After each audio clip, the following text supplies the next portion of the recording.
I stayed silent for precisely 28 seconds when my son-in-law hit my daughter right in front of me.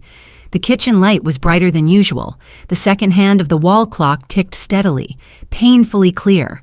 The smell of freshly cooked food hung heavy in the air. Everything still looked like a family dinner, except for one thing. Daniel stood up, very quickly. He didn't raise his voice. The blow came without warning, as if he were used to it. Emily fell off her chair.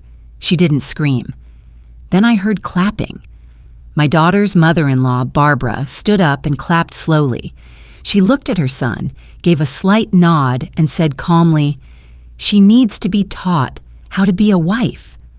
During those 28 seconds, I didn't scream. I didn't rush forward. I didn't call anyone.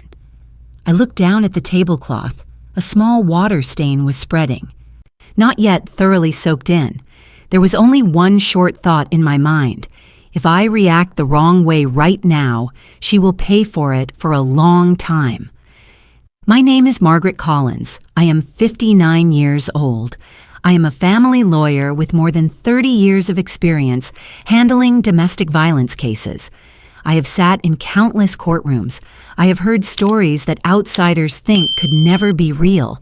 I have represented hundreds of women, but I never thought I would be standing in my own family kitchen, watching it happen to my only daughter. I have protected hundreds of women, but that night I almost failed to protect my own child. If you are listening to this story and feel something familiar, stay with me until the end.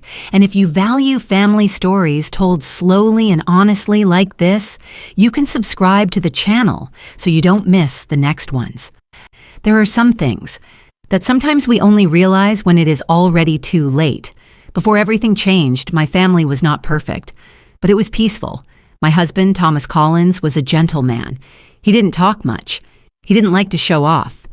But Thomas had principles, and his most important principle was respect for his wife. I remember clearly one time we disagreed about money. I wanted to help Emily buy her first apartment. Thomas was worried. We argued. Our voices got louder than usual. Then Thomas stopped, sighed, and said, "Let's talk when we're both calmer." He stood up and poured me a glass of water. He didn't walk away. He didn't punish me with silence. Later, we sat down again and reached an agreement. No one won, no one lost. Emily grew up watching moments like that. She was our only child. She studied biochemical engineering. Smart, independent, used to making her own decisions. Thomas always told her, "If you don't agree, you have the right to say no." I still remember one afternoon when Emily was in high school. She wanted to pursue a field many people thought was difficult. Thomas didn't try to persuade her. He asked, "Have you thought it through?" When Emily nodded, he smiled and said, "Then I support you." Our family had a straightforward tradition. Sunday dinner, no need for fancy dishes, no need for perfect timing. Everyone is just sitting together. No phones, no arguments. In that house, family was a safe place. A place where you could be tired without being judged. Older people were respected, not because they were always right, but because they had lived long enough to know what should not be repeated. Looking back, I once thought I had raised my child well. I believed Emily was strong enough.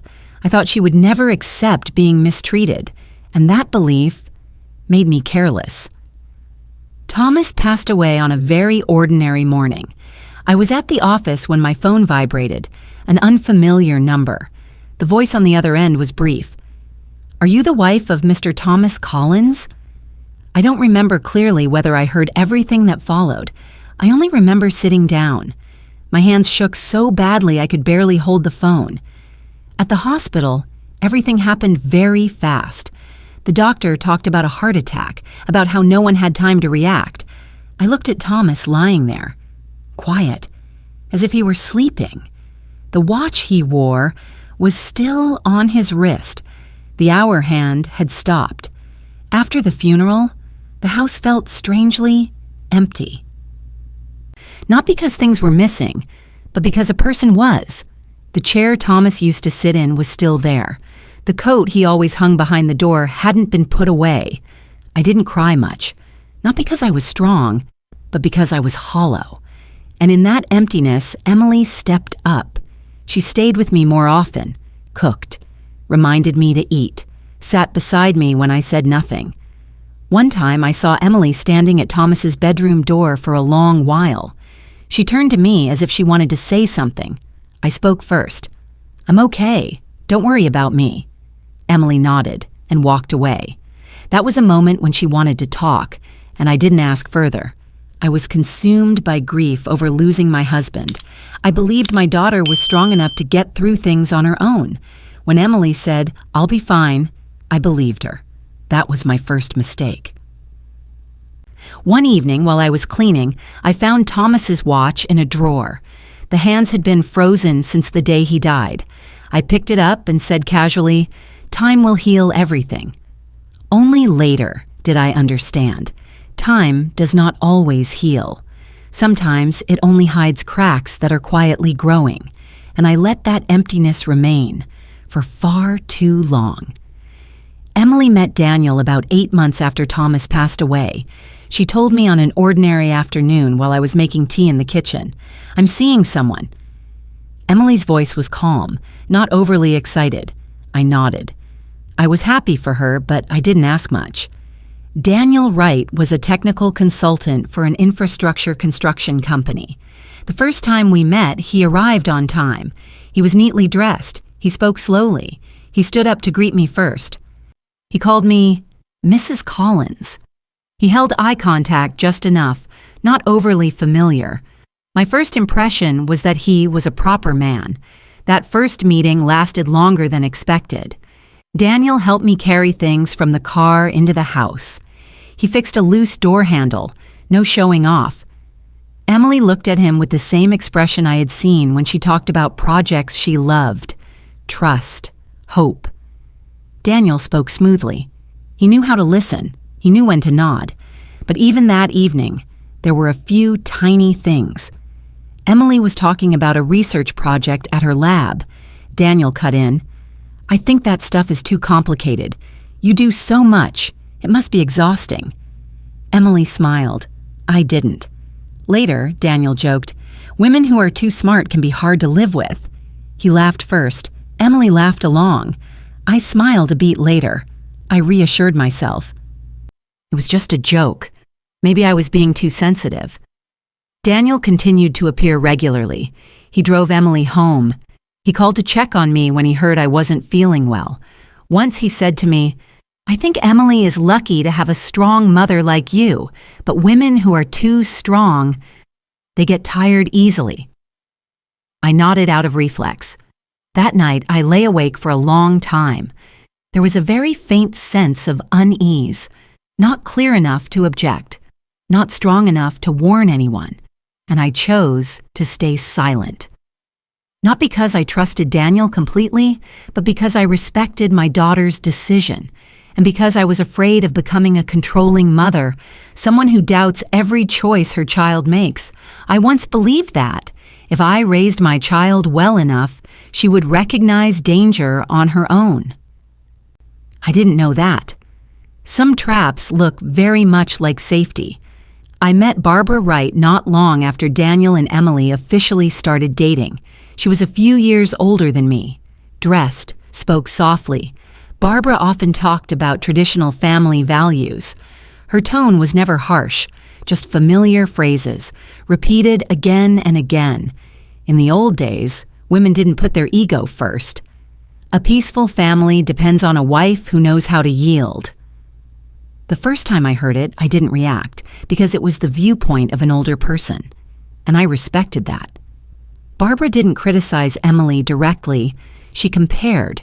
She compared Emily to someone else's daughter-in-law, compared their schedules, compared how kitchens were arranged. That daughter-in-law works less, so she takes great care of her husband. When women are too busy, the home can't stay peaceful. Those remarks were always wrapped in a gentle tone, like advice, like concern. But I noticed Emily becoming quieter after each visit. Once I witnessed Barbara being kind. Emily had a cold and had to take time off work. Barbara brought soup. She sat by the bed, held Emily's hand, and said, "You've been through a lot. Capable women often forget to take care of themselves." Emily was moved. So was I. But when I stepped into the kitchen, Barbara whispered something to Emily that I only half overheard. Her voice was very soft. No one else noticed. That evening, Emily said to me, "Maybe I haven't been a good wife." I asked, "Why do you think that?" Emily shook her head. "It's just, I should try harder." Barbara didn't appear often. She didn't live with them. She didn't interfere in every decision. But every time she came, the atmosphere in the house changed. Daniel became more confident. Emily became more careful. And what worried me most, Emily began to doubt herself. Barbara always stood by her son. If Daniel was unhappy, she explained to him. If there was conflict, she called it a marital matter. No shouting, no forcing, just soft words, repeated again and again until someone slowly begins to believe they may be the problem. And I realized something very late. Pressure does not always come from the most powerful person. Sometimes it comes from the one who always speaks very gently. It didn't begin with hitting. It began with words. Daniel started complaining about tiny things. His voice wasn't loud. He didn't curse. "You always make things more complicated than they need to be. I only say this because I want what's best for you," Emily told me in a light tone, as if these were just everyday frictions of marriage. Then came the time. Daniel allowed Emily to see anyone. He just showed concern. "I can't sleep when you come home late. Going out, even on the weekend. Family should be the priority." Emily started coming home earlier, then gradually canceled her plans. Once I called her on a Saturday evening. The phone rang for a long time. No one answered. A few minutes later, Emily texted, "I'm busy, I'll call you tomorrow."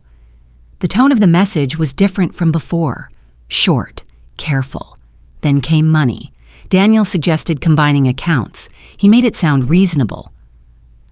"I'm better at managing finances. You won't have to worry about trivial things. Husband and wife shouldn't keep things separate." Emily agreed, not because she was forced, but because she trusted him. From then on, she began asking Daniel before spending money on even tiny things, even when buying gifts for me. I noticed the changes through subtle signs. Emily called less often, and every time she did, she said, "I'm sorry for calling late."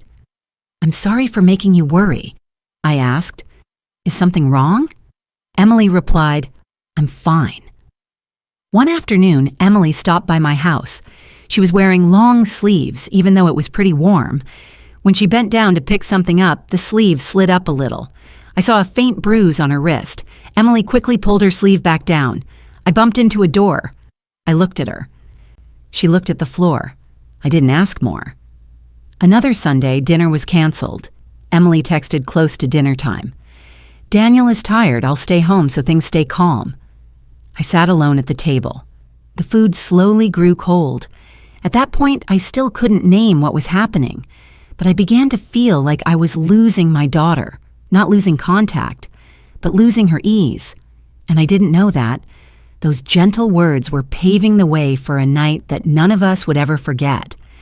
That night was the anniversary of Thomas's death.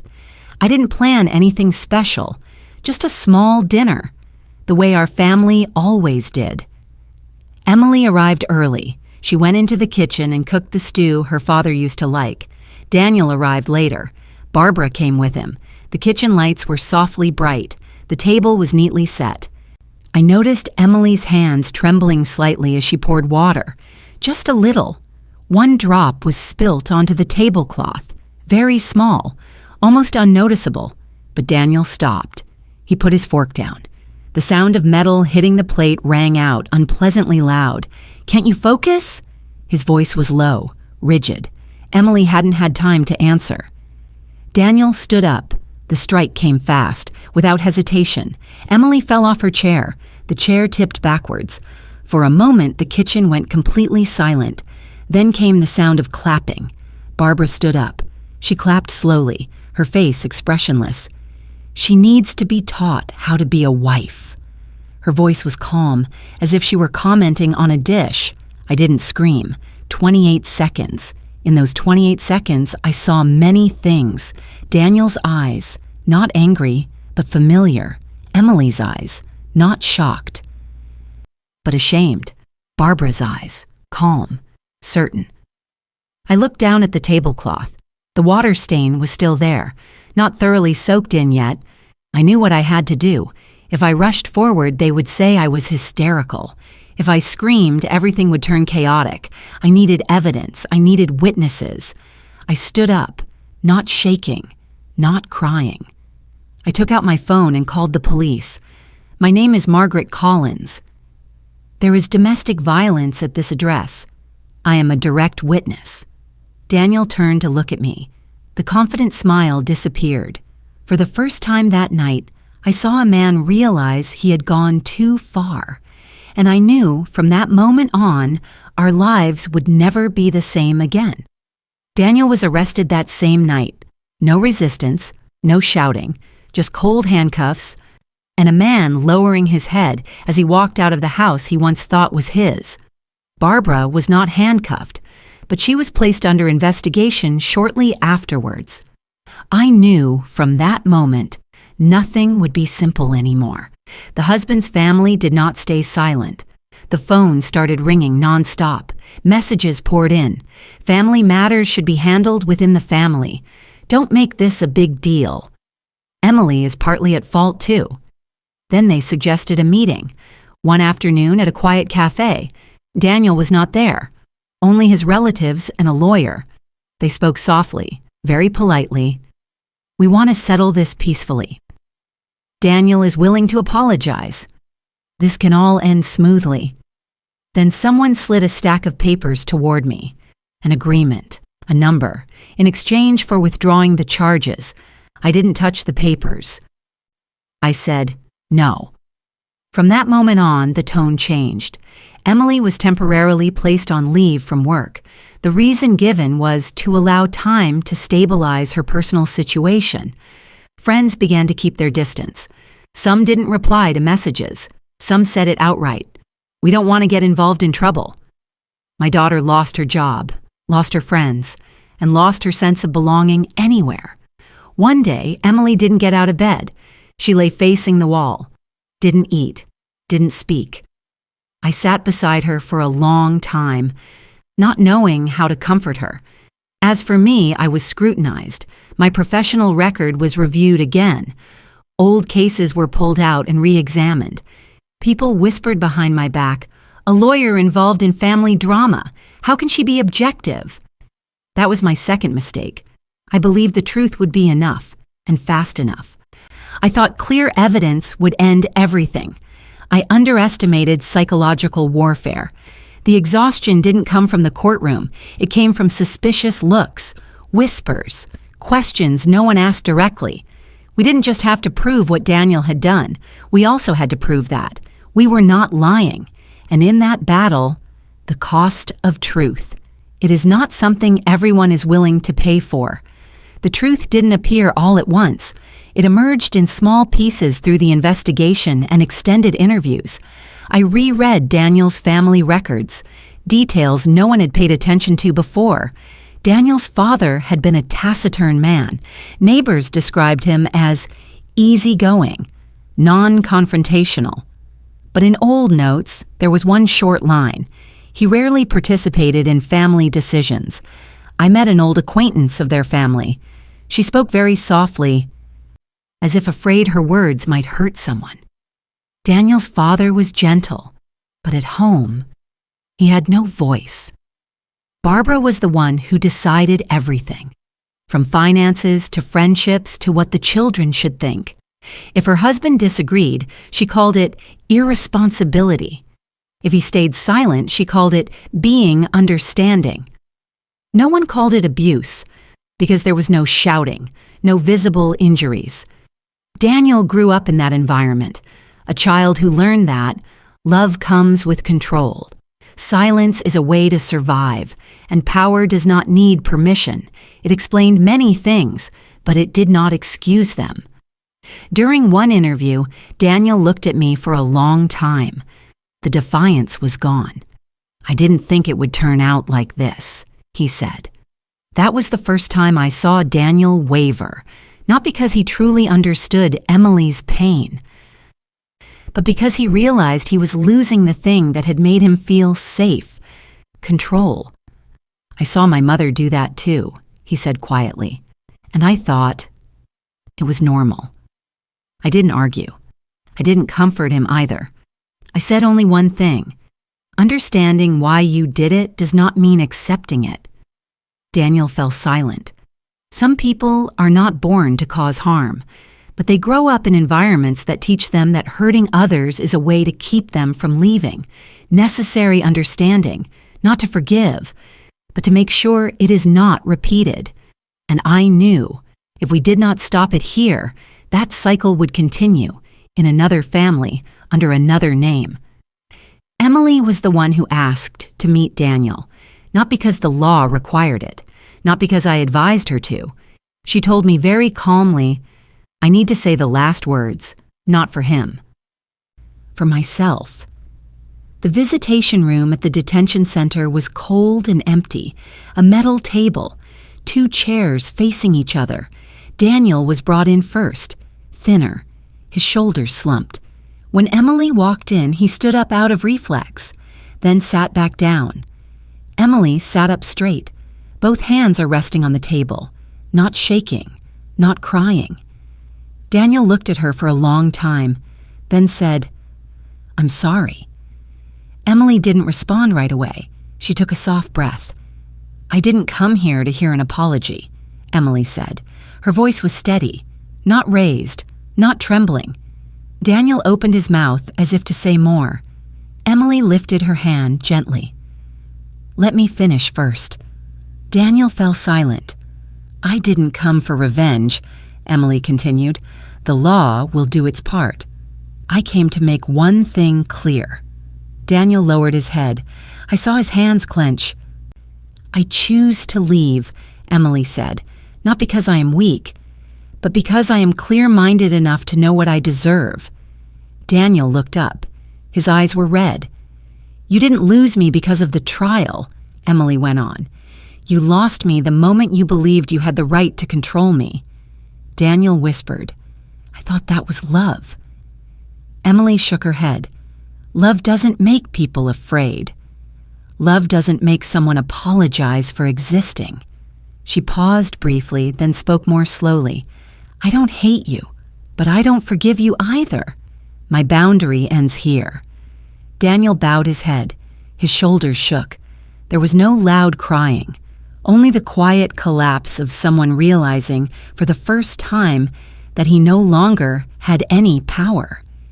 Emily stood up. She didn't say anything else. She didn't look back. When the door closed behind her, I saw something very clearly. My daughter did not walk out of that room as a victim. She walked out as someone who chose her own life. And for me, that was the moment of true liberation. Daniel was sentenced to prison, not the maximum sentence allowed by law, but enough to end the life in which he had controlled others through fear. At the final hearing, Daniel did not look toward Emily. He kept his head down throughout the sentencing. No resistance, no appeal. Barbara stood up when it was her turn to speak. Her back is straight. Her voice is even. "I raised my son in the way I believed was right." Not a single apology, not a moment of hesitation. She felt no remorse. And I understood then, some people do not change, not because they don't know they are wrong, but because they choose not to change. Emily did not return to her old job. No one officially fired her permanently, but that environment had become tied to too many scrutinizing looks, too many questions that didn't need answers. Emily applied for another job, lower pay, lower position. In the early days, she came home very late, tired, silent. One evening, Emily sat in the kitchen, staring at a rejection letter after her second interview round. She spoke very softly. "Did I ruin everything, Mom?" I didn't answer right away. I placed my hand on her shoulder.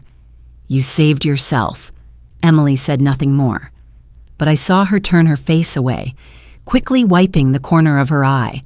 Our family became smaller. No more large gatherings. No more carefree feeling like before. But one thing returned: safety. Emily began to sleep better. She smiled more often, even if not wholly. Some evenings, she still doubted herself. Asked me straightforward questions. Was it selfish to say no like that? I always gave the same answer. No one is selfish for protecting themselves. Our lives did not become better overnight. There was no miracle. But we no longer lived in fear, and for me, that was a real enough ending. It took quite a long time for Sunday dinners to come back. They were no longer a fixed routine. Just occasional evenings when neither of us was too tired. Some nights it was only Emily and me. Other nights Emily invited a new co-worker over for dinner. The table was no longer as full as it used to be. Sometimes my cooking was a bit too salty. Sometimes Emily forgot to buy dessert. But there was laughter. Not loud, not long-lasting. Just casual remarks, enough to make the kitchen feel less empty. The first time Emily invited someone over, she asked me beforehand, "Do you mind, Mom?" I shook my head. No. That person was a woman, a few years older than Emily, soft-spoken, not curious, didn't ask too many questions. After she left, Emily said, "I think it's okay." Just that one sentence, but to me it was a huge step. Emily began to trust again, in tiny things, to believe that not everyone needs control to love, to think that she can say no without being abandoned. She is still careful, still observant, but no longer as closed off as before. I also learned to stay silent at the right moments, not to probe, not to push. We didn't try to return to how things were. We built a different rhythm of life, slower, but more real. One evening, while we were cleaning up the kitchen, Emily spoke very softly. "I think I've learned how to listen to myself." I looked at her. I didn't say anything. I just smiled, not because everything was fine, but because I knew we were moving in the right direction. And sometimes, hope doesn't arrive through significant changes. It comes through simple meals and the feeling of safety when sitting down together. After everything that happened, I understood one thing very clearly. Family is not a place to endure suffering. Family must be a place of protection. Not protection through silence and letting things pass, not protection by calling violence a sacrifice, but protection through listening, facing what is wrong directly, and having the courage to speak when necessary. Older people in the family, like me, are not there to control the lives of our children or grandchildren. We are there to share experience, to warn when we see danger, and to step in when silence becomes complicity. Violence is not fate. It is not something that must be accepted because of the word family. If you are living in fear, that does not mean you are weak. It only means you are in the wrong place. And if you are a parent, please do not ignore small changes in your children. Sometimes just one question asked at the right moment can change an entire life. If this story helps you see something more clearly in your own life, please share it. Perhaps you are helping someone stop in time before they come to believe that they have no other choice left.